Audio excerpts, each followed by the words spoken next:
నమస్తే అండి. Welcome to great Andhra. Vijay Thalapathy తమిళనాడులో ఒక చరిత్ర సృష్టించారు. నిన్నటి నుంచి మనం ఈ వార్తలనే చూస్తున్నాము. ఎక్కడ చూసినా విజయ్ తలపతి సక్సెస్ గురించే మాట్లాడుతున్నారు. అస్సలు ఊహించలేదు చాలామంది. ఆయన ఏముందిలే ఒక 20-30 స్థానాల్లో ఏదో గెలుస్తాడేమో, పెద్దగా ఏమి విజయం వైపు కాకపోయినా కొద్దిగా ఏదో కింగ్ మేకర్ అవుతాడేమో ఇలా ఆలోచించారు. కానీ తీరా చూస్తే ఆయన సక్సెస్ అసలు ఎవరు అంచనాలకి అందనంత విపరీతమైన సక్సెస్‌ని చూపించాడాయన. ఇది చూసిన తర్వాత అందరూ ఏమనుకుంటున్నారంటే 2 ఏళ్లకే అంటే పార్టీ పెట్టిన 2 ఏళ్లకే ఈ రేంజ్ సక్సెస్ విజయ్ సాధిస్తాడని నిజంగా అనుకోలేదు. ఇది ఆశ్చర్యం కలిగించిన విషయమే. కాకపోతే ఆయన దీని వెనకాల ఆయన శ్రమ గాని, లేకపోతే అపోజిట్ పార్టీ వాళ్ళు ఆయన చేసిన టార్గెట్ ఇవన్నీ కూడా ఒక కారణం కావచ్చు అనేది ఒక విశ్లేషణ మాట. ఎందుకంటే 2 ఏళ్ళు పెట్టారు. ఆయన అప్పటి నుంచి కూడా కొంచెం సినిమాలకి బ్రేక్ ఇచ్చి నాది మొత్తం ఫోకస్ అంతే ఇదే అని చెప్పి అన్నాడు. దానికి తగ్గట్టుగానే ఎక్కడ మీటింగ్‌లు పెట్టినా కూడా ఎక్కువగా ప్రతిపక్షాల్ని విమర్శించేది కాకుండా తనేం చేస్తాను, తనొస్తే ఏం మారుస్తాననే దాని గురించి నన్ను నమ్మండి, నన్ను చూసే ఓటేయండి, ఏ ఊర్లో ఉన్నా కూడా అది నేనే ఉన్నాననుకోండి, ఏ నియోజకవర్గం నుంచి ఎవరు పోటీ చేసినా అది నేనే అనుకుని వేయండి అని చెప్పి నన్ను నమ్మండి అంటూనే చెప్పాడు గానీ, వేరే వాళ్ళెవరికీ కూడా మరి పోలిక పోల్చొద్దు అని చాలామంది అంటూ ఉన్నారు గానీ, ఆయన పోల్చాల్సొస్తుంది. జనసేన నాయకుడు పవన్ కళ్యాణ్ గారిలాగా చెప్పులు చూపించి, కొడకల్లారా అని మాట్లాడుతూ ఇలాంటి పదాలైతే నేను వాడలేను ఎక్కువగా కానీ, అలాంటి భాషని వాడుతూ గూడా ఆయన ఈ రకంగా ముందుకు పోయారు. ఇప్పటికి కూడా ఆయన వేరే పార్టీలతో పొత్తుల్లోనూ లేకపోతే 15 ఏళ్ళు వాళ్ళకి ఇంక ఇలాగే ఉంటాను ఎవరెవరో అంటూ ఉన్నట్లుగా జెండా కూలీగా అనిపించుకోవడానికి ఆయనకి ఏమాత్రం మొహమాటం లేకుండా అలా కంటిన్యూ అవుతున్నప్పుడు అలాంటి సక్సెస్ ఎలా చూస్తారు? ఇప్పుడు ఆయనకి అసలు విజయ్ గారితో ఆయన పోల్చొద్దు కూడా. ఎందుకంటే అది సంబంధమే లేని విజయాన్ని ఆయన చూపించారు విజయ్ గారు అక్కడ. మరి అలాగా ప్రచారంలో కూడా ఆయన ఎలా ముందుకు వెళ్లారు అంటే ఇలాగే నా మీద నమ్మకం ఉంచండి నేను చేస్తాను అంటే తమిళనాడు ప్రజలు విపరీతంగా ఆయన్ని బాగా నమ్మారు. ఆ రేంజ్‌లోనే ఆయనకి విజయాన్ని కట్టబెట్టారు. విషయం ఏంటి ఆయన మీద కూడా చాలా రకాల అంటే పర్సనల్ ప్రాబ్లమ్స్ వచ్చాయి. వాటిని హైలైట్ చేస్తూ బీజేపీ కావచ్చు, ఇతరత్ర పార్టీలు కూడా అవి ఫోకస్ చేసి ఆయన్ని టార్గెట్ చేశాయి. ఈడీ కేసులు పెట్టాయి. ఇన్ని రకాలుగా ఆయన వేధించాయి. ఇంకా ఆయన సినిమా రిలీజ్ అవ్వకుండా చూసాయి. ఇన్ని చేసినా కూడా ఎన్ని ఎదుర్కొంటూ ఏ మనిషి అయినా కొత్తగా రాజకీయాల్లోకి వచ్చినప్పుడు ఎలా అనిపిస్తుంది? అది కూడా 2 ఏళ్లే. పవన్ కళ్యాణ్ గారిలా జనసేన పార్టీకున్న అంత అనుభవం కూడా లేదు. ఇక్కడ అనుభవం ఏముందండి అంటారు. తర్వాత ఆ మాట కూడా చెప్తాను నేను. ఆయన మొదలుపెట్టింది ఎప్పుడో ప్రజారాజ్యం పార్టీ మొదలుపెట్టినప్పుడు ఆయన యువ నాయకుడిలాగా అప్పటి నుంచి ఆయనకి అనుభవం ఉంది గదా! సో, అప్పటి నుంచి అనుభవం ఉందంటే కౌంట్ చేయాలి. ఎందుకంటే విజయ్ గారికి అంత అనుభవం ఏం లేదు. 2 ఏళ్ల ముందే డెసిషన్ తీసుకున్నారు. అప్పటి నుంచే దీని మీద ఉన్నారు కానీ అంతకుముందు ఇలాంటి అనుభవమే లేదు. సరే ఆయన సక్సెస్‌కి ఇంకా చాలా కారణాలున్నాయి. ఒక్కొక్కటిగా మాట్లాడదాం గానీ, అయితే ఆయన ఈ 2 ఏళ్లుగా ఫుల్ ఫోకస్ పెట్టి ఆయనకి జరిగిన ఈ అవమానాలు కావచ్చు, లేకపోతే ఈ దాడులు ఆయనకి సంబంధించిన ఇవన్నీ కష్టాల్ని కూడా ఆయన చెప్పుకున్నాడు ప్రజల ముందు. నన్ను ఆయన ఎప్పుడు చివరిగా ఎలక్షన్స్‌కి మొత్తం ప్రచారం జరుగుతున్న చివరి రోజు కూడా స్టాలిన్ నువ్వు చాలా బాధపడతావు. నన్ను ఎందుకింత బాధ పెట్టాను, నన్నెందుకు ఇన్ని కష్టాలు పెట్టానని చెప్పి నేను గెలిచాక అంటే నువ్వు ఓడిపోయిన తర్వాత నువ్వు బాధపడతావని అప్పుడే ఆయన విజయాన్ని డిక్లేర్ చేసేసుకున్నాడు. అంటే నేను గెలుస్తాను, నువ్వు బాధపడతావన్న నమ్మకం ఆయనకి అప్పటికే చాలా గట్టిగా ఉంది. నిజంగా అది అయ్యి చూపించాడు. ఇది చాలా వండర్. ఎందుకు పోలిక అంటే చాలా పోలికలు వస్తాయండి. వద్దనుకున్నా వస్తున్నాయి. అదొక పరిస్థితి మన ఆంధ్రప్రదేశ్‌లో నెలకొంది ఇప్పుడు. ఎందుకంటే సినిమాల దగ్గర నుంచి ఆయనకి ఒక కంపారిజన్ ఉంది. ఈయన సినిమాలు ఆయన, ఆయన సినిమాలు ఈయన ఇలాగా రీమేక్‌లు చేయడము ఇలాగా చేసుకుంటూ వెళ్తున్నారు. అప్పటినుంచి ఉంది. ఇంకా పైగా విపరీతమైన ఫ్యాన్ ఫాలోయింగ్ ఉన్న వ్యక్తులెవరు అంటే ఆ విషయానికొచ్చినప్పుడు ఆంధ్రప్రదేశ్‌లో పవన్ కళ్యాణ్ గారికి ఉంది. బాగా మంచి ఫాలోయింగ్ ఉంది. ఇంకా ఇన్ కేస్ చెప్పాలంటే విజయ్ గారి కంటే కూడా ఎక్కువుంది. అలా అంత ఫ్యాన్ ఫాలోయింగ్ ఉన్నప్పుడు ఎవరైనా ఏమనుకుంటారు? చిరంజీవి గారికి కూడా అప్పట్లో చాలా ఉంది. ఆయన పార్టీ పెట్టినప్పుడు కూడా అసలు సభకొచ్చిన ప్రజల్ని లెక్కపెట్టి ఇన్ని లక్షల మందొచ్చారు, 1,00,000 మందొచ్చారో ఏదో చెప్పారు. ఇంతమంది ఇప్పటివరకు ఎప్పుడు చూడలేదని ఒక గూస్ బంప్స్ వచ్చేలాంటి సిట్యుయేషన్స్ అప్పుడు చూసాం. అలా చూసినప్పుడు ఏమనుకుంటే ఎవరైనా ఈ పార్టీ ఎక్కడికెళ్తుందో ఎంత పార్టీ ఎక్కడికెళ్తుంది ఎన్ని సీట్లొస్తాయి కాదు అసలు ఆయన సీఎం అవుతారనే నమ్మారు. కానీ జరిగిన ఇదంతా వేరే మళ్ళీ. సో, ఇక్కడ జరిగిందేంటి అంటే ఎంత కంపేర్ చేయకూడదనుకున్నా గానీ విజయ్ గారి విజయం తర్వాత లేకపోతే ఆయన లీడింగ్‌లో ఉన్నప్పటి నుంచే ఆల్రెడీ జనసేన మీద అనేక రకాల ట్రోలింగ్స్ జరుగుతూ వచ్చాయి. ఇక్కడ పోల్చకూడదు అనుకుంటే పోల్చాల్సిన విషయాలు ఏంటి మాట్లాడుకుందాం మనం. సో ఇద్దరు కూడా ఏజ్‌లో ఇంచుమించుగా సేమ్. పార్టీ పెట్టారు. ఈయన పెట్టారు. కానీ ఈయనేంటంటే సింగిల్‌గా ఎళ్తాను. నేను లయన్ సింగిల్‌గానే ఎళ్తానని చెప్పి విజయ్ గారు చాలా స్ట్రాంగ్‌గా చెప్పారు. కానీ పవన్ కళ్యాణ్ గారు అటు ఇటు ఊగుతున్నారు.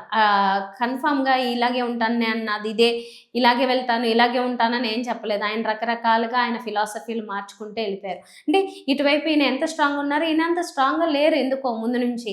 పైగా ఇటువైపు కాస్ట్, మతాలు, రిలీజియన్ ఇవన్నీ కూడా ఏదో అక్కడ ఇలా పనిచేస్తే ఇక్కడ ఇలా ఉండదు అని ఏదో చెప్తున్నారు. అది కూడా లేదండి. అక్కడ కూడా విపరీతంగా కాస్ట్ ఉంది, మతము ఉంది అండ్ డబ్బు ఏదైనా గానీ అక్కడ ఇక్కడ ఏం తేడా లేదు. కానీ అక్కడ ప్రజలు నమ్మారు. ఇక్కడ నమ్మలేదు.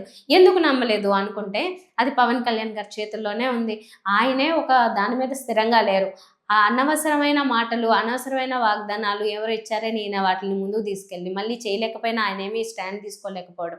సరే గెలవక ముందు అది కారణాలు కాదు గానీ ఆయన ఏం చెప్పారు అంటే చాలా ఫ్యాన్స్‌ని ఆనందించడానికి మాత్రమే డైలాగులు, సినిమా డైలాగులు లాంటివి చేతిలో చెప్పులు పట్టుకుని డైలాగులు ఇలాంటివి చేయడం వల్ల ఏంటంటే ఫ్యాన్స్ ఆనందిస్తారే గానీ, నమ్మడానికి ప్రజలు నమ్మి ఈయనేదో చేస్తారు, ఈయనొస్తే మనకి ఏదో జరుగుతుంది, చాలా మార్పు జరుగుతుంది, అసలు ఊహించలేనంత డెవలప్‌మెంట్ తీసుకొస్తారనో, లేకపోతే మన జీవితాలు బాగు చేస్తారనో, మన రాజకీయాలు మార్చేస్తారనో ఒక నమ్మకం కలిగించలేకపోయారు పవన్ కళ్యాణ్ గారు.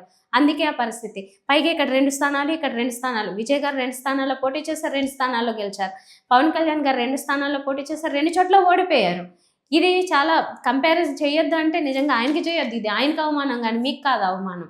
మళ్ళీ డబ్బు లేనిదే ఇలా చేస్తారు. ఆంధ్ర ప్రజలంతా కూడా డబ్బు కావాలి, కుల మతాలు వీటి గురించే చూస్తారు గానీ ఎలా ఉండదు అంటే ఏంటి అభిమానంతో చేయాలంటే ఎందుకు చేస్తారు? అభిమానంతో ఉట్టి అభిమానంతో చెయ్యరండి. ఆయన కూడా చెప్పిన విషయం ఏంటంటే ఆయనొస్తే ఏం చేస్తాననే విషయాల్ని కరెక్ట్‌గా చెప్పారు గానీ వేరే పార్టీల మీద విపరీతంగా నిందలు లేకపోతే ఆరోపణలు చేయడమే, వాళ్ళని బెదిరించడము, తిట్టడము ఇవి చేయలేదు ఎక్కువ ఆయన. సో, చాలా ఏమనాలి ఒక పద్ధతిగా ఆయన రాజకీయ ప్రసంగాలు కనిపించాయి విజయ్ గారివి. అవి చాలా స్ట్రాంగ్‌గా లేకపోవచ్చు. అంటే ఏదో పేలవంగానే ఉన్నాయని కొందరు అంటూ ఉంటారు. సరే అలా ఉన్నా గానీ ఇక్కడ పవన్ కళ్యాణ్ గారు చేసినట్లుగా మాత్రం అంత రఫ్ అండ్ టఫ్‌గా ఏదో నేను వస్తే కొట్టేస్తా, తిట్టేస్తా, మిమ్మల్ని నరికేస్తా అన్న స్టైల్‌లో అయితే ఆయన ప్రసంగాలు లేవుమాట.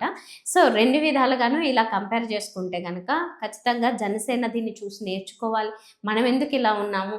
ఆయన కంటే అంటే తమిళనాడులో విజయ్ తలపతి గారి కంటే కూడా ఎక్కువ ఫ్యాన్ ఫాలోయింగ్ ఉన్న మన పవన్ కళ్యాణ్ గారు 2 చోట్ల ఓడిపోవడం ఏంటి అని. ఈయన కూడా ఒక నాయకుడు ఎవరికైనా కూడా నడిపించే వ్యక్తి ఉంటేనే ముందుకెళ్తారు. ఇప్పుడు జనసేన నాయకులు మిగతా వాళ్ళెవరైనా లేకపోతే ఫ్యాన్స్ అయినా, అభిమానులైనా ధైర్యంగా ముందుకెళ్ళాలంటే ముందు పవన్ కళ్యాణ్ ధైర్యంగా ఉండాలి. ఆయన లేరు. ఆయన ఎంతసేపు నేనింకా 15 ఏళ్ళు మీకే కొమ్ము కాస్తాననుకుంటూ వాళ్ళ కింద ఉండడానికి, వాళ్ళకి సేవలు చేసుకోవడానికి డిసైడ్ అయిపోతే నెక్స్ట్ ఎలక్షన్‌లో కూడా ఆయన గెలవరనే చెప్తున్నారు ఇప్పటికి. ఎందుకు అంటే ఇదే కారణం. ఆయన వేరే వాళ్ళకి జెండా మోయడానికి ఆయన సిద్ధపడుతూ ఉంటే, ఇంక కింద అభిమానులు ఎంత చేసినా ఉపయోగం లేదు. వాళ్ళెంత పోరాడినా ఉపయోగం లేదు. వాళ్ళ అవమానాలు వాళ్ళు అలా భరించుకుంటూనే ఉండాలి. ఎన్నన్నా మోస్తాను, ఎలాంటియన్నా మోస్తానని పవన్ కళ్యాణ్ గారు అంటారు. ఆయనకేం పోయింది? ఆయన నమ్ముకున్న వాళ్ళంతా కూడా అవమానాల పాలవుతున్నారు. ఇప్పుడు ఏ ఎలక్షన్స్ నెక్స్ట్ ఎలక్షన్స్ వచ్చినా కూడా పవన్ కళ్యాణ్ గారు ఇప్పుడు కాదు ఫస్టే గెలిచి చూపిస్తే ఎన్టీఆర్ గారిలాగా పెట్టినప్పుడే ఇట్లా గెలిచి చూపిస్తే విజయ్ గారిలాగా పెట్టినప్పుడే గెలిచి చూపిస్తేనే లేకపోతే ఒక భారీ మెజారిటీ తీసుకోగలిగితే అప్పుడేమన్నా కాస్తో కూస్తో ఆ పార్టీకి ఒక పేరు ఉంటుంది కానీ ఇలా అంటే గెలిచినప్పుడే ఫస్ట్ పోటీ చేసినప్పుడే 2 స్థానాల్లో కోల్పోతే ఇంకా ఆ పార్టీ గ్రోత్ ఎలా ఉంటుంది? పోనీ దాని నుంచి వెనక్కి తగ్గలేదు. అంతవరకు మెచ్చుకోవాలి. వెనక్కి తగ్గకుండా అయినా పార్టీని ముందుకు తీసుకెళ్తున్నారు. ఆ విషయంలో మెచ్చుకోవాలి. కానీ సంస్థాగతంగా బలపరుచుకునేలాగా ఏ పనులు చేస్తున్నారు? ఆ విషయాలు మాత్రం ఆలోచించుకోవాల్సిన అవసరం ఉంది. ఎందుకంటే రానున్న 3 ఏళ్ళు కాదు మీరు 15 ఏళ్ళైనా గానీ మీరు ఇదే స్థానంలో ఉండడానికి మీరు ఫిక్స్ అయిపోతే నిజంగా మీరు విజయ్‌తో పోల్చుకోవడానికి వీలే లేదు. ఎందుకంటే ఆయన 2 ఏళ్లలోనే ఆయన్ని నమ్ముకున్నారు. ఆయనకెక్కడ అనుభవం ఉంది?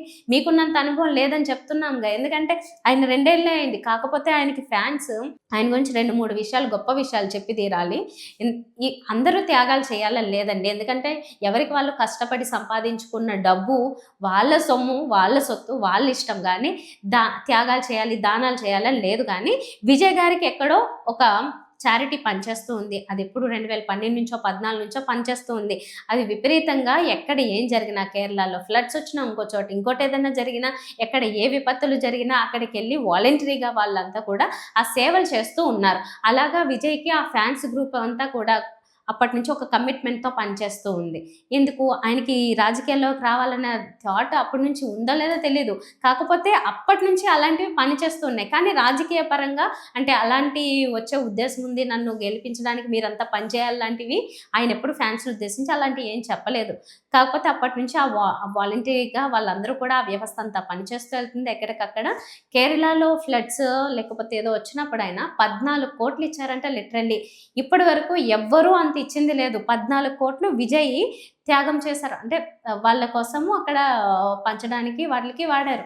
14,00,00,000 ఎవరు వాడారు చెప్పండి? మనకి మన స్టార్స్. వద్దు వాళ్ళని అనొద్దు అనుకున్నా కూడా నేను అదే చెప్తున్నా. ఎవరి డబ్బులు వాళ్ళ ఇష్టం. వాళ్ళు కష్టపడింది. అందరూ త్యాగాలు చేయాలనేది ఖచ్చితంగా లేదు. ఒక రూపాయి ఉత్తినే ఎవరికో ఇచ్చుకోవాలంటే మనం కష్టపడింది ఎందుకు ఇవ్వాలని థాట్ ఖచ్చితంగా ఉంటది గానీ, కొందరిలో మాత్రం ఉండే గుణం ఏంటంటే అందరూ చేస్తారండి. దానాలు అందరూ చేస్తున్నారు. చిరంజీవి గారు కావచ్చు, ఇంకొకరు కావచ్చు, ఎన్టీఆర్ కావచ్చు, ఎవరైనా గానీ ఎంతో కొంత ఇస్తారు ఖచ్చితంగా ప్రభాస్ దగ్గర నుంచి. కానీ ఒక పాన్ ఇండియా స్టార్స్ లేకపోతే ఇంకొకరు మన స్టార్స్ అంతా కూడా ఒక రేంజ్ అని చెప్పుకునే వాళ్ళు ఎవరు కూడా 14,00,00,000 ఇచ్చిన వాళ్ళు ఎవ్వరు లేరు. ఒక్క విజయ్ తప్ప. సో అలాంటి పనులన్నీ చేసి అప్పటినుంచే ఆయనకొక మంచి పేరుంది కాబట్టి విజయ్ గారు దాంతో పాటుగా ఆ తర్వాత ఆయన పూర్తిగా దీని మీదే నిమగ్నమయ్యి పార్టీలో నేను ఈ పార్టీ పెడుతున్నాను, దీనికోసమే పనిచేస్తానని ఫుల్ ఫోకస్ పెట్టారు. పర్సనల్ లైఫ్‌కి ఏమన్నా వచ్చినా, ఇంకోటొచ్చినా కానీ ఆయన వెనక్కి తగ్గలేదు. ఈడీ కేసులైనా భయపడలేదు. వేరే పార్టీతో పొత్తు అన్న మాట ఎక్కడ వినపడనీయలేదు. సింగిల్‌గా వెళ్తానని నిర్ణయించుకున్నారు. అలాగే ముందుకెళ్లారు కాబట్టి ఆయనలో ఉన్న ధైర్యాన్ని అక్కడి ప్రజలు, తమిళనాడు ప్రజలు విశ్వసించారు. ఆయన్ని గెలిపించారు. సో ఇక్కడ నుంచి మనం నేర్చుకోవాల్సిన పాఠం ఏంటి అంటే, మనం ఎప్పుడు ఎంత నిజాయితీగా ఉన్నాము, ఎంత నమ్మకంగా ఉన్నాము, ప్రజలకు ఆ నమ్మకాన్ని ఇచ్చామన్నది ఇంపార్టెంట్. డబ్బులు, కులము అన్ని చోట్ల ఉన్నవే. అన్ని చోట్ల ఉన్నవే. ఎక్కడ లేనిదైతే ఏది కాదు. కాకపోతే ఒక నాయకుడిని నమ్మాలంటే అక్కడ ఉండాల్సిన గుణాలేంటి అనేది కూడా ఖచ్చితంగా మనం మార్చుకోవాల్సిన విషయాలన్నమాట. ఒకసారి ఆలోచించుకుని ఇది ఎవరికి చెప్తున్నాము, ఎందుకు చెప్తున్నాము, ఏంటి అనేది ఒకసారి వాళ్ళే ఆలోచించుకోవాలి. ఈరోజు సక్సెస్‌ఫుల్‌గా విజయ్ గారు పార్టీని స్థాపించి సక్సెస్ అయ్యి ఆయన సీఎంగా అయ్యారు. అయిపోయినట్లే. సో ఇంకా ప్రమాణ స్వీకారం ఒకటే బాకీ కాబట్టి సో ఆయనకి మరొకసారి గ్రేట్ ఆంధ్ర తరపు నుంచి విషెస్ చెప్తున్నాం.